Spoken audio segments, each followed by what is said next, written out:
வணக்கம். தஞ்சாவூர், அரவக்குறிச்சி, திருப்பரங்குன்றம் ஆகிய 3 தொகுதிகளோட தேர்தல் நவம்பர் 19 நடக்குது.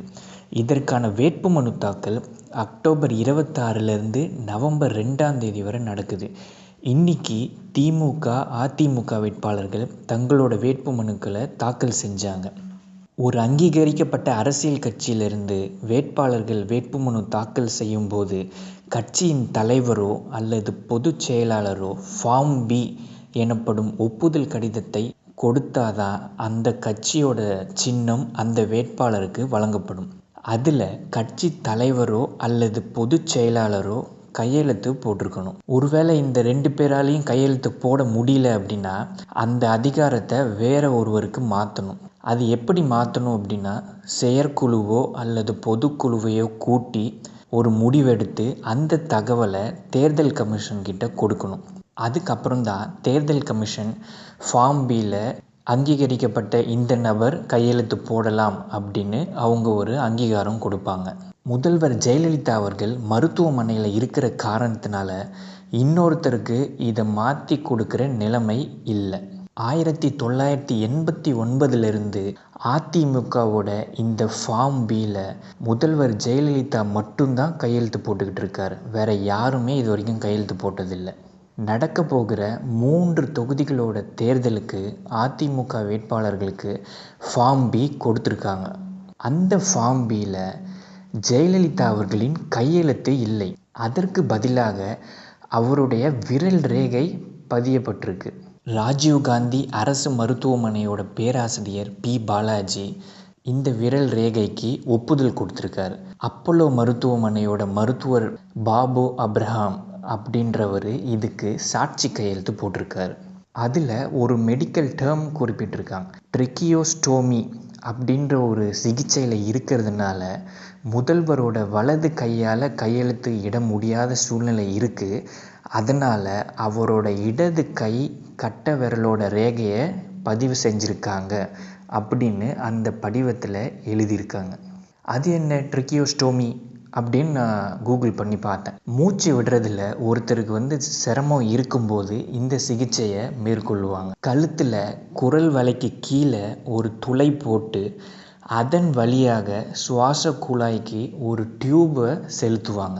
இந்த சிகிச்சை மூலமாக அடைப்புகளையும் நீக்கலாம் அப்படின்னு சொல்கிறாங்க.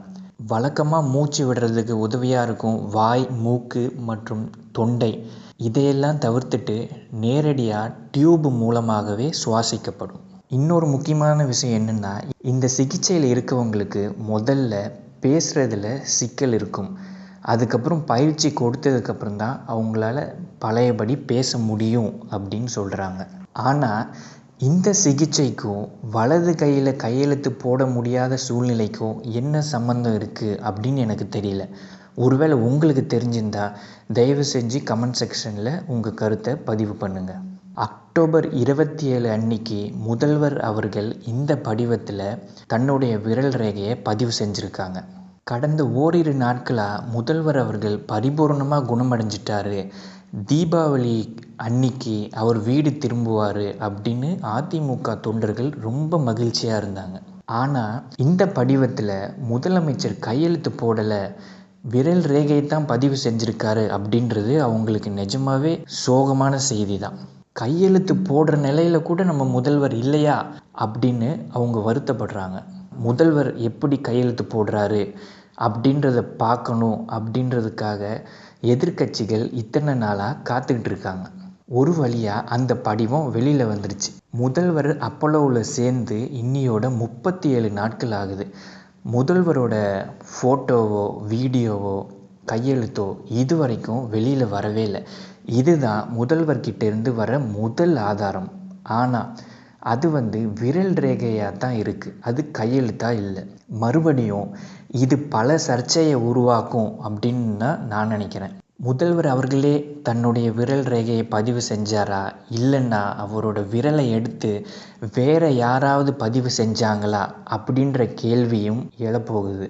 முதல்வர் அவர்கள் நலமாக இருக்காங்க, சுய நினைவோடு இருக்காங்க அப்படின்றத அவரோட கையெழுத்தை பார்த்து உறுதிப்படுத்திக்கலாம் அப்படின்னு காத்துக்கிட்டு இருந்த அதிமுக தொண்டர்களுக்கு ஏமாற்றம் தான் மிஞ்சியது. கிடைச்சது வெறும் கை ரேகை தான். ஒரு மனுஷன் எங்கே வெளியில் போனாலும் மறுபடியும் அவன் வீட்டுக்கு திரும்பும்போது தான் ஒரு மன அமைதியும் ஒரு திருப்தியும் கிடைக்கும். அதே மாதிரி சில பேர் ஹோட்டலில் நல்லா சாப்பிட்டாலும் வீட்டுக்கு வந்துட்டு கொஞ்சோண்டு ரசம் சாதம் சாப்பிட்டா தான் அவங்களுக்கு திருப்தியே கிடைக்கும். மனுஷன் வாழ்க்கையில் அவன் வசிக்கும் வீட்டுக்கும் அவனுக்கும் மனதளவில் ஒரு பந்தமே இருக்குது. ஒரு நபர் 5 வாரத்துக்கு மேலாக மருத்துவமனையில் தங்கியிருக்கிறது மிகவும் கொடுமையான விஷயம். விரைவில் அவர் வீடு திரும்ப வேண்டும் அப்படின்னு நான் எல்லாம் வல்ல இறைவனை வேண்டி கேட்டுக்கொள்கிறேன். இதை கேட்ட அனைவருக்கும் நன்றி, வணக்கம்.